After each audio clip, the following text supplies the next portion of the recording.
Hello বন্ধুরা, সবাই কেমন আছেন? আশা করি ভালো আছেন। আমি সুলতা বিশ্বাস, যশোর জেলার একটা ছোট্ট গ্রাম থেকে সুলতা বিশ্বাস ব্লগে আপনাদের সবাইকে স্বাগতম। এখন সকাল 8:30। আমার সকাল সব বাসি কাজ করা হয়ে গেছে, স্নান করা হয়ে গেছে কেবল। এখন রান্না করবো। শুনুন কি রান্না করবো আজকে। বাড়ি কোনো সবজি নেই, ছিল বৃহস্পতিবার, যেহেতু আজকে মাছ খাই না, এই জন্য তো সকালবেলা কি রান্না করবো ভাবতে কালকে ভেবে রাখছিলাম খিচুড়ি খাবো, কিন্তু খিচুড়ি খাওয়ার জন্য পর্যাপ্ত শাকসবজি ঘরে ছিল না, বলতে গেলে কোনো কিছু ছিল না। তা ভাবলাম যে যাই হোক, যেহেতু কালকে ছোলা ভিজিয়ে রাখছিলাম, সেহেতু খিচুড়ি রান্না করি। ডাল আর চাল আর ছোলা ভেজে দিয়েই রান্না করি হচ্ছে খিচুড়ি। প্রতিদিন তো খেয়ে থাকি, প্রায় তো খেয়ে থাকি সবজি খিচুড়ি। সবজি সবাই খাইয়ে যে আদা কুচি করে দিয়ে নিলাম কড়াইতে, খিচুড়ি করবো তার জন্য আদা কুচি করে দিলে একটা ভালো ফ্লেভার আসে। যাই হোক, আদা কুচি করে দিয়ে এবার মুগের ডালগুলো দিয়ে ভেজে নেব। ভেজে নিয়ে তাতে ছোলা ঠোলা সব কিছু একসাথে চালমাল দিয়ে ভালো করে ভেজে নিয়ে দেন প্রেশার কুকার সরাই দেবো, এবং প্রেশার কুকারে সরাই দিয়ে হচ্ছে বাকি পুজোটা দিয়ে নেবো। পুজোটা না, সরি, হচ্ছে হাত মুখে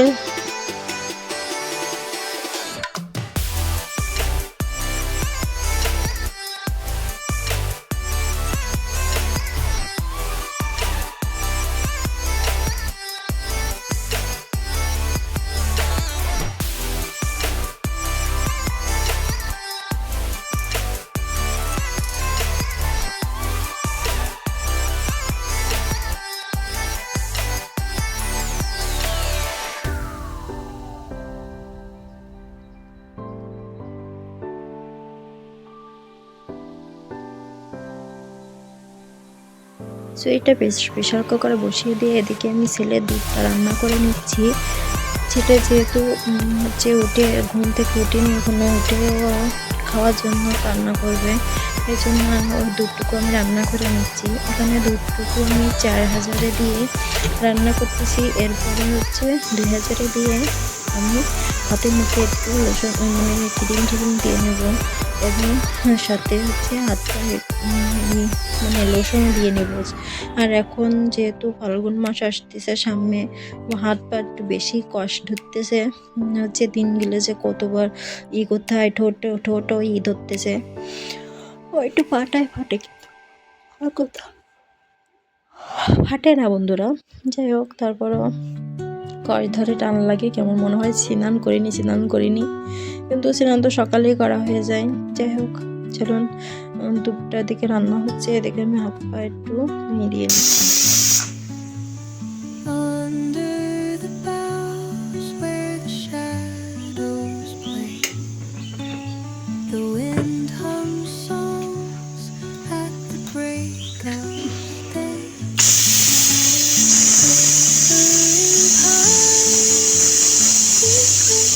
প্রেশার কুকার সিটি দেওয়া হয়ে গেছে, এবং বন্ধ করে দিয়ে গ্যাসটা আমি সিটিটা করে নিচ্ছি। যাই হোক, এখন আমি হচ্ছে করা চিপস করা ভেজে নেবো, খিচুড়ির সাথে খেতে ভালোই লাগবে। তাই চিপস করা ভেজে নিচ্ছি। ভেজে নিয়ে আমি এখন হচ্ছে বেগুন ভেজে নেব। চিপস আর বেগুন ভাজি দিয়ে খিচুড়িটা খাওয়া হবে। যখন খিচুড়িটা একটু বেশি আটা হয়ে গেছিল, তবে খেতে মোটামুটি ভালোই হয়েছিল। সবজি যে দিলে যতটা স্বাদ লাগে অতটা স্বাদ ছিল না, তারপরেও অনেক ভালো লাগছিল। এই যে বেগুন করে ভেজে এখন উঠাই নিব, নিয়ে আপনাদের দাদা ভাইয়ের খাবারটা বেড়ে দেবো, কারণ ওর যাওয়ার সময় হয়ে গেছে, 9টা বেজে গেছে অলরেডি। যাই হোক, এই দেখেন আজকে খিচুড়ির লুকটা ছিল এমন, একটু পাতলা হলে বেশি ভালো লাগতো। যাক, এটা আপনার দাদা ভাইয়ের জন্য ব্রেকফাস্ট গুছিয়ে নিচ্ছি। এটা খেয়ে সকালেও চলে যাবে, কাজে বেরিয়ে যাবে। আচ্ছা, দেখুন, এর মাঝে হচ্ছে আমি বাকি বেগুনগুলো ভেজে নেব, কারণ এই বেগুন ভাজিটি দুপুরে খাওয়া হবে, তাই আমি বাকি বেগুনটাও ভেজে নিলাম। দিয়ে এখন আমি পুজো দিতে বসে গেছি। আর যেহেতু বৃহস্পতিবার ছিল, ঘট পাততে হবে, সেজন্য এই যে দেখেন আমি সিঁদুরে দিয়ে একটা স্বস্তিক এঁকে নিচ্ছি ঘটে। যাই হোক পান দিয়ে দিলাম, সুবরিও দিয়ে দিলাম, দিয়ে যেভাবে আর ঘট পাততে হয় ধান দুব্বা দিয়ে যেমনভাবে ঘট পাতে আর কি। যাই হোক পেতে নিলাম, নিয়েও পুজো দেব। আচ্ছা দেখতে থাকুন, আশা করি আমার সঙ্গেই থাকবেন।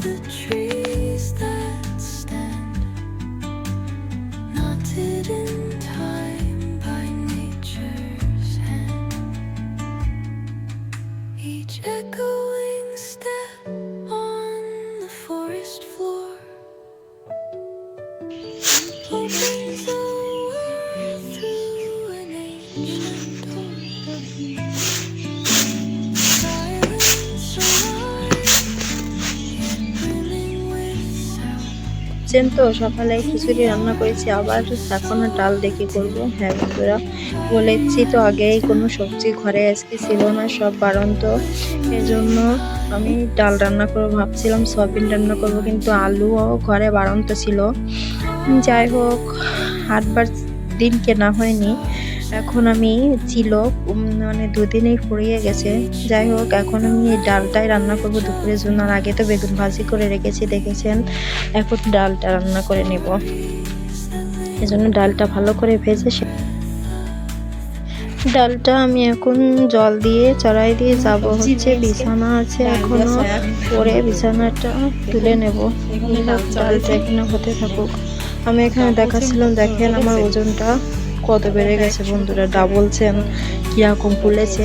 যাই হোক আমি ডায়েট করতে চাইছিলাম, কিন্তু কিছুদিন পরে মার কাকি আসতে চাইছে, আসার পরে খেতে হবে ফুলবল, এই জন্য হচ্ছে একেবারেই পরে ডায়েট করবো। যাই হোক এখন আমি বিছানাটা উঠাই নিতেছি। এই যে দেখেন, এটা একটা যুদ্ধ, তো কি আর বলবো, শীতকালে অনেক মানে লেপ খেতা কাপড় হয়, কিন্তু গরমকালে আবার একটা খেতা দুটো বালিশই হয়ে যায়। এই যে বিছানা গুছিয়ে আমি এখন খেতে বসে গেলাম। এই যে খিচুড়ি, চিপস ভাজি আর হচ্ছে বেগুন ভাজি দিয়ে আমি খিচুড়িটা খেয়ে নিচ্ছে। আগের দিনের মতো অত স্বাদ হয়নি, সবজি দিলে যেমন স্বাদ হয় তারপরেও মোটামুটি। এখন আমি ডাল হয়ে গেছে, ডালটা ঢেলে নিচ্ছি।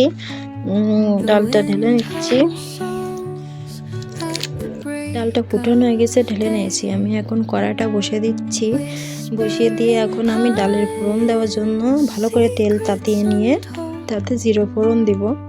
জিরে ফোড়ন দিয়ে হচ্ছে তাতে দিয়ে দেবো হচ্ছে ডালটা। আমি ভেবেছিলাম সয়াবিন দিয়ে করব, কিন্তু আমার মত পাল্টে গেছে, এই জন্য আমি তখন হচ্ছে ঝাল ভেজে দিতে পারছিলাম না। তার ঝাল জিরে আর হচ্ছে আদা দিয়ে বেটে নিয়ে এসেছি, সেটা ভালো করে ভেজে দিয়ে তার ডালটা সম্বারা দিয়ে বা ফোড়ন দিয়ে নিচ্ছি। এই যে ডালটা দেখেন এমনই হয়েছিল, আমি জানি না কি এত হলদি দেওয়ার পরেও তেলে দেওয়ার পরে আমার ডালটা এরকম বেকার কেন হয়ে যায় বন্ধুরা। যাই হোক ডালটার দিকে হতে থাকুক, আমি এদিকে হচ্ছে ঘর দৌড় ভালো করে পরিষ্কার করে নিই। ঘর দৌড় ভালো করে ঘরটাও পরিষ্কার করে নিয়েছিলাম, যেহেতু না করলেও হতো, তারপরেও আবার ঘরটা পুরাই নিলাম, নিয়ে এখন ভালো করে এই যে পরিষ্কার করে নিতেছি। এটা আমার রোগ কিনা জানি না, আমার ঘর দুয়ার 2-3 বার করে, আগে বলেছি বুলাগে 2-3 বার করে ঘর দুয়ার পরিষ্কার করি, তারপরে মনে হয় নোংরা। যাই হোক এই যে দেখেন আমার ডাল হয়ে গেছে, আমি ঢেলেও নিয়েছি। এখন গ্যাসের চুলাটা ভালো করে পরিষ্কার করে নেব। এই চুলাটা নষ্ট হয়ে গেছে, ভাবছি এটা কিনবো, কিন্তু কি হচ্ছে না। যাই হোক আমার সব কাজ সেরে আমি এখন এসেছি থালা বাসনগুলো ধুইতে। থালা বাসনগুলো ধুইলে আমার দুপুরে রান্নাবান্নার কাজটা শেষ হবে। এরপরে আবার ছেলের জন্য দুধ রান্না আছে, ছেলেকে খাওয়ানো, স্নান করানো, এইসব কাজ তো থাকলোই। সব তো দেখানো যায় না একটা ব্লগে, তাহলে ব্লগটা অনেক লম্বা হয়ে যায় আর আপনারা বোরিং ফিল করেন, এবং এমনিতেই তা দেখতে চান না আপনারা। মানে 10-12 জন হাতে গোনা দেখেন ব্লগ, এরকম ভিউ হলে কি দেখতে মানে ব্লগ করতে ভালো লাগে। কত কষ্ট করে ব্লগ করতে হয় বন্ধুরা, 1 ঘন্টার কাজ 2 ঘন্টায় করতে হয়। ব্লগ করতে গিয়ে ক্যামেরা এখানে পড়ে যায়, সেখানে পড়ে যায়, স্ট্যান্ড বসে না, অনেক ঝামেলা। তারপরে এডিটিং আছে, 1-2 ঘন্টা ধরে এডিট করতে হয়, তারপরে ভয়েস লাগাতে হয়। তারপরে যদি আপনারা না দেখেন, একটা কাজ করে যদি সফলতা না হয়, তাহলে তো মনটা ভেঙে যায়। যদি ভিউ আসে বেশি, সাবস্ক্রাইবার বেশি আসে, তাহলে তো ভালো লাগে এবং ভিডিও করতে ভালো লাগে। যাই হোক আমি থাল কড়া ধুয়ে নিচ্ছি। অনেকগুলোই থাল বাসন জমে গিয়েছিল রান্না করতে গিয়ে। আমি বেশি থালা বাসন ইউজ করে ফেলি রান্না করতে গিয়ে।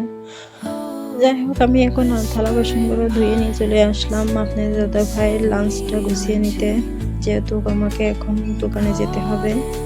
আচ্ছা চলুন আজকে আপনাদের সাথে একটু এক ঝলক শেয়ার করব দোকানের ভিডিও। আমি তার আগে লাঞ্চটা গুছিয়ে নিই। এই জন্য ডাল দিয়ে দিলাম আর বেগুন ভাজি দিয়ে দিলাম। জানি না আপনাদের দাদাভাই বেগুন ভাজি কেন খাইতে চাচ্ছে না, কিন্তু কিছু করার নেই, শুধু বেগুনই ঘরে ছিল তাই বেগুনটা ভাজি করে নিলাম। এই যে চলেন যাচ্ছি দোকানে এখন, আপনাদের সাথে সেটাই বলছিলাম। এই যে এই বাড়ির পথ দিয়ে এইটুকু পথ দিয়ে যেতে হয় বাজারে, 5 মিনিটের পথ।